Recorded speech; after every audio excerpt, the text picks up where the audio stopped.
Je vivais une vie de mort. Avec cette confession glaçante, Tina Turner a révélé l'obscurité, tapie derrière sa couronne étincelante de reine du rock'n'roll. Marquée par les abus, la trahison est un chagrin inimaginable. Elle a pourtant conquis les plus grandes scènes du monde avec une puissance inarrêtable. Dans cette vidéo, nous plongeons dans l'histoire de Tina Turner qui s'est relevée de ses tourments pour bâtir un empire valant des millions, a trouvé le courage de réécrire sa propre histoire et a affronté ses derniers jours avec une grâce qui a laissé le monde en admiration. La reine du rock'n'roll. Tina Turner était une chanteuse, compositrice, actrice et auteure née aux États-Unis et devenue plus tard citoyenne suisse, saluée dans le monde entier comme la reine du rock'n'roll. Avec sa voix grave et puissante et son charisme magnétique sur scène, elle a brisé les barrières raciales et inspiré des millions de personnes. Son parcours musical a commencé à l'adolescence, dans les clubs de Saint-Louis, où elle a rejoint en 1957 les Kings of Rhythm, d'Ike Turner. En 1960, rebaptisée Tina Turner, elle connaît son premier grand succès avec A Fool in Love et devient la figure de proue de l'explosif Ike and Tina Turner Revue, livrant des performances iconiques de titres comme Prude Mary et Nutbush City Limits. Après avoir quitté Ike à la fin des années 1970, Tina a orchestré l'un des plus grands retours de l'histoire de la musique. En 1984, son album Private Dancer la propulse à nouveau au sommet avec What's Love Got to Do With It, qui domine les charts et remporte le Grammy du disque de l'année. Elle continue de triompher dans les années 1980 avec des tubes comme Better Be Good to Me, The Best et le thème de James Bond, GoldenEye. Ses tournées battent des records, notamment la Break Every Rule World Tour, qui inscrit un record Guinness avec 180 000 spectateurs payants. Au-delà de la musique, Tina brille également sur grand écran dans Tommy Mad Max. Au-delà du dôme du tonnerre et Last Action Hero. Son histoire a été portée au cinéma en 1993 dans le film What's Love Got to Do With It. Il a été adapté de son autobiographie I, Tina, puis célébré sur scène dans la comédie musicale Tina et dans le documentaire Tina en 2021. Tout au long de sa carrière, elle a remporté 12 Grammy Awards, dont un Grammy pour l'ensemble de sa carrière, ainsi que 3 intronisations au Grammy Hall of Fame. Elle a été la première artiste noire et la première femme à faire la couverture de Rolling Stone et la première artiste féminine noire en solo à décrocher un MTV Award. Elle est également devenue la première artiste solo à classer des titres dans le top 40 britannique sur 7 décennies consécutives. Son héritage est immortalisé par des étoiles sur le World of Fame, d'Hollywood et de St. Louis et par une double intronisation au Rock and Roll Hall of Fame en 1991 avec Ike, puis en 2021 en tant qu'icône solo. En 2005, elle a été honorée par le Kennedy Center Honors, consacrant son rôle de pionnière, qui a transformé à jamais la musique et la culture. Abus et abandon dès son plus jeune âge. Bien avant de devenir la reine du rock'n'roll, Tina Turner, née Anna Mae Bullock, avait déjà connu la douleur et les épreuves qui laisseraient des cicatrices permanentes dans son cœur. Née en 1939 à Brownsville, dans le Tennessee, Tina a grandi dans la petite communauté agricole de Nutbush. Son père, Floyd Bullock, travaillait comme contremaître sur une exploitation de métayers, tandis que sa mère, Zelma, tentait de maintenir la famille unie dans des conditions très difficiles. Dès son plus jeune âge, Tina a été exposée à la violence au sein même de son foyer. Elle se souviendra plus tard avoir vu sa mère se faire battre par son père, une enfance marquée par la peur et la tension. Dans son autobiographie Tina, elle a raconté à quel point ses souvenirs l'ont hantée longtemps après avoir quitté Nutbush. À seulement 11 ans, Tina a été confrontée à une décision désespérée de Zelma. Sa mère a fui sans prévenir pour échapper aux violences de Floyd, s'installant à Saint-Louis pour tenter de reconstruire sa vie. Cet acte de survie signifiait toutefois abandonner Tina et ses deux sœurs aînées, Evelyn et Ruby. Cette séparation a été dévastatrice. Tina a plus tard décrit le déchirement d'avoir le sentiment de n'être pas désirée, convaincue que sa mère ne l'avait jamais aimée et qu'aucun de ses parents ne voulait réellement d'elle. 2 ans plus tard, la situation s'est encore aggravée. Floyd s'est remarié et est parti s'installer à Détroit, laissant Tina et ses sœurs complètement seules. Elles ont été envoyées vivre chez leur grand-mère maternelle, Georgiana Curry, à Brownsville. Pendant ces années, Tina a ressenti encore plus fort le poids du rejet. Elle a décrit son père comme un homme strict, parfois distant, et sa mère comme une jeune femme qui n'avait jamais réellement voulu d'un autre enfant, restant avec Floyd uniquement parce qu'elle était enceinte. Dans un Tina, elle se souvient. C'était une jeune femme qui ne voulait pas d'un autre enfant. Petite fille, Tina cherchait à trouver de petites joies là où elle le pouvait. Elle a rejoint la chorale de l'église baptiste de Spring Hill et chantait dans les rues pour gagner quelques pièces afin de s'offrir une place de cinéma. C'était une enfant vive, un peu garçon manqué, pleine de curiosité et de détermination, qui s'accrochait à la musique comme à une bouée de sauvetage. Pendant la Seconde Guerre mondiale, lorsque ses parents ont temporairement déménagé à Knoxville pour travailler dans la défense, Tina a de nouveau été séparée. Slat a été envoyée vivre chez ses grands-parents paternels, stricts et très religieux, Alex et Roxana Baloch. Tous deux étaient diacres et diacones à l'église baptiste missionnaire de Woodlawn et imposaient une discipline rigoureuse. Bien qu'elle les respectât, Tina n'y ressentait aucune chaleur véritable, seulement des règles et des attentes. Après la guerre, ses parents ont brièvement réuni la famille à Knoxville, mais ce fragile sentiment d'appartenance n'a pas duré. Ils sont rapidement retournés à Notbotch, où Tina a fréquenté l'école élémentaire Flag Grove de la 1e à la 8e année. Là, elle a tenté de se forger une enfance normale, même si les blessures d'âne de l'abandon restaient vives.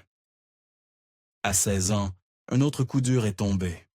Georgiana, sa grand-mère, qui représentait pour elle un véritable refuge, est décédée.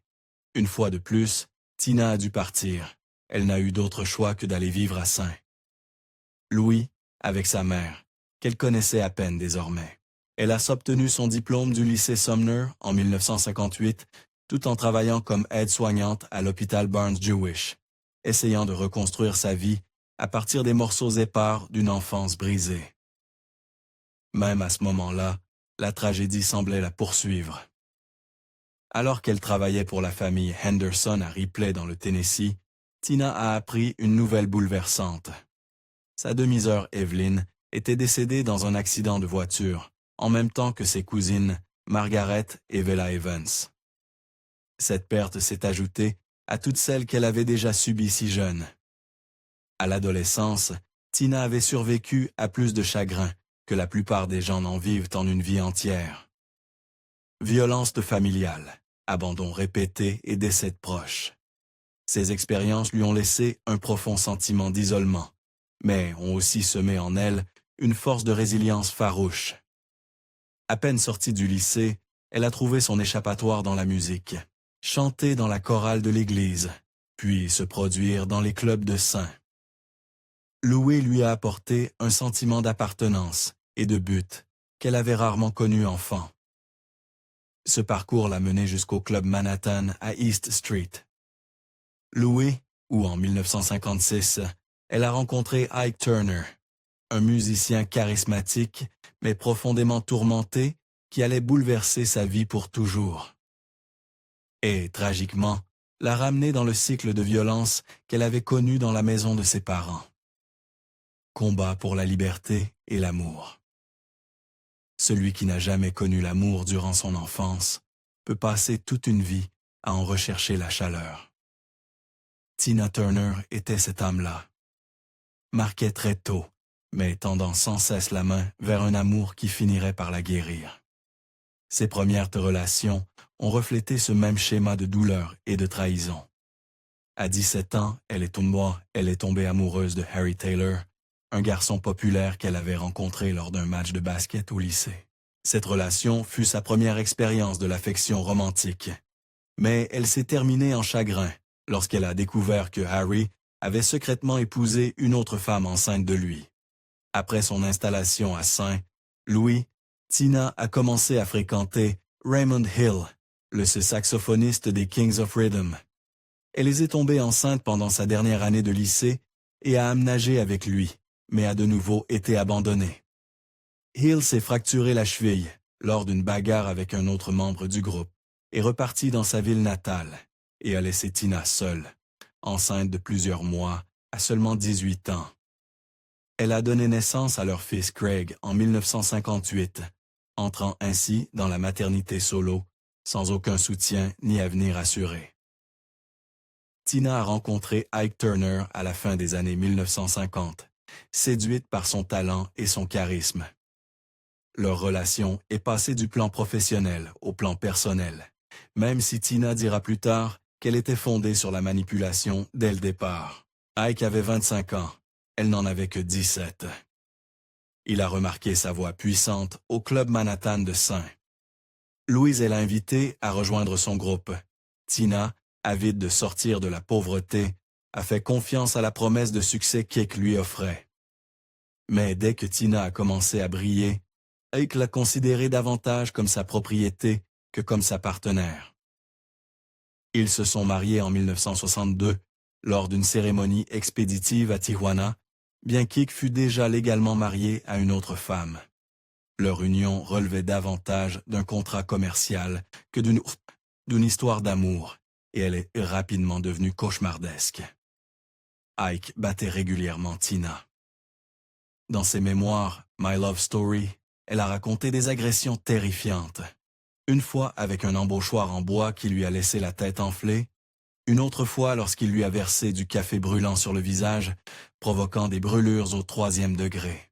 Elle a écrit qu'elle se sentait contrainte d'avoir des rapports sexuels après ses passages à tabac, des actes qu'elle qualifiait plus proches du viol que de l'intimité. En public, ils formaient un duo glamour et irrésistible, Ike and Tina Turner revue. En privé, Tina vivait un véritable cauchemar. Ike était contrôlant, violent et souvent sous l'emprise de la cocaïne. Il la trompait ouvertement, allant jusqu'à ramener d'autres femmes à la maison. Tina se sentait piégée, persuadée qu'elle n'avait aucun moyen de partir, car elle devait s'occuper de ses enfants et n'avait pas un sou à elle. En 1968, après des années de violence ininterrompue, Tina a tenté de se suicider.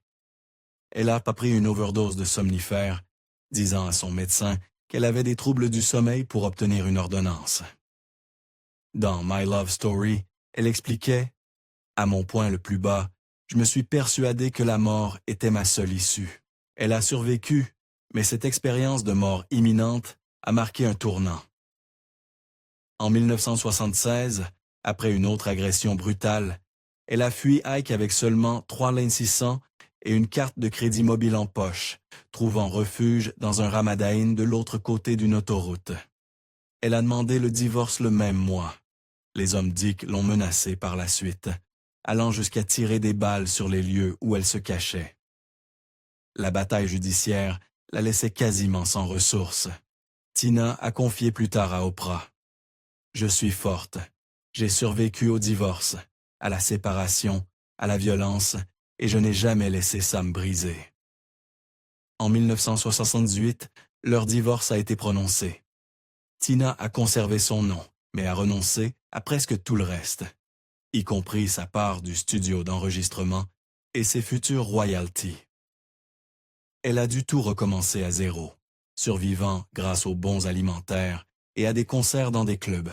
La renaissance de Tina a eu lieu en 1986, lorsqu'elle a rencontré Erwin Bach, un cadre allemand de l'industrie musicale. De 16 ans, son cadet. Erwin avait été envoyé par son label pour l'accueillir à l'aéroport de Düsseldorf et Tina s'est souvenue dans le documentaire HBO Tina. Il avait le plus joli visage. Mon cœur a fait baboum. Ils sont tombés amoureux presque instantanément. Contrairement à Ike, Erwin soutenait l'indépendance de Tina et n'a jamais cherché à la diminuer. Ils ont été ensemble pendant 27 ans, avant de se marier en 2013 sur les rives du lac de Zurich. Tina a écrit dans son livre « Happiness Becomes You ». Le véritable amour ne nécessite pas d'éteindre ma lumière pour qu'il puisse briller. Nous sommes la lumière, l'un de l'autre. Dans ses interviews plus tardives, Tina a été claire. Elle avait pardonné à Ike, mais n'aurait jamais retravaillé avec lui. Ike n'était pas quelqu'un que vous pouviez pardonner, et laisser revenir a-t-elle déclaré au Sunday Times en 2018. Sa pratique bouddhiste l'a aidé à guérir de décennies de traumatisme, transformant la haine en compréhension. Malgré 2 relations ratées au début et un mariage tragique avec Ike Turner, Tina a choisi de considérer son parcours comme une source de force. Elle a un jour confié au magazine People « Je n'ai aucun regret. Je suis heureuse. Je suis assise dans ma maison au bord du lac et je ressens la paix. J'ai survécu à tout et je n'ai pas laissé cela me détruire. » La douleur de la maternité. La vie personnelle de Tina a été marquée non seulement par des drames amoureux, mais aussi par les épreuves de la maternité. Son premier enfant, Craig Raymond Turner, est né en 1958 de sa relation avec le saxophoniste des Kings of Rhythm, Raymond Hill. Malheureusement, la vie de Craig a reflété de nombreux schémas douloureux, vécus par Tina elle-même. Enfant, il a dû être témoin des violences physiques et psychologiques que Tina subissait de la part d'Ike Turner, son père adoptif. Ces traumatismes précoces ont semblé laisser une empreinte sur l'esprit de Craig, une ombre de douleur qui ne s'est jamais complètement dissipée. En juillet 2018, l'impensable s'est produit lorsque Craig est mort par suicide à l'âge de 59 ans. Tina a décrit le moment où elle a dispersé ses cendres au large des côtes californiennes, comme le moment le plus triste de ma vie de mère. Elle a plus tard avoué qu'elle ne comprenait pas entièrement ce qui avait poussé son fils à un acte aussi désespéré, seulement qu'il s'était senti seul et avait eu du mal à trouver sa place. « Je ne sais toujours pas ce qui l'a mené au bord du gouffre », a-t-elle confié en interview. Soulignant que Craig, malgré un bon emploi et une nouvelle relation, portait peut-être des blessures plus profondes que personne n'avait su voir. Son deuxième fils biologique, Ronald Ronnie Turner, est né en 1960 durant son mariage tumultueux avec Ike. Les premières années de Ronnie ont été marquées par le chaos de la relation orageuse de ses parents. Il a assisté à leurs violentes disputes, au stress constant des tournées et à la colère imprévisible d'Ike, ce qui a profondément fragilisé son sentiment de sécurité. À l'âge adulte, Ronnie a rencontré de lourdes difficultés, notamment des problèmes de toxicomanie et de santé. Malgré un certain talent de musicien, il jouait de la basse dans un groupe. Sa vie a été jalonnée de problèmes judiciaires et de lutte contre l'addiction. En décembre 2022, le drame a encore frappé lorsque Ronnie est mort, à 62 ans, des suites de complications liées à un cancer du côlon. Tina a pleuré publiquement sa disparition, affirmant avoir perdu une nouvelle part précieuse de son cœur. Cette mort s'est ajoutée à la longue chaîne de deuils qui ont marqué sa maternité.